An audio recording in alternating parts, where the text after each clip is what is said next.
الذي خلق الموت والحياة ليبلوكم أيكم أحسن عملا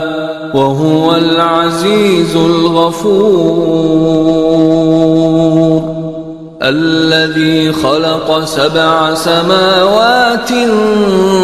طباقا ما ترى في خلق الرحمن من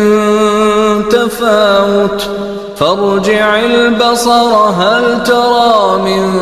فطور ثم ارجع البصر كرتين ينقلب إليك البصر خاسئا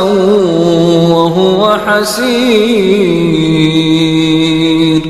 ولقد زينا السماء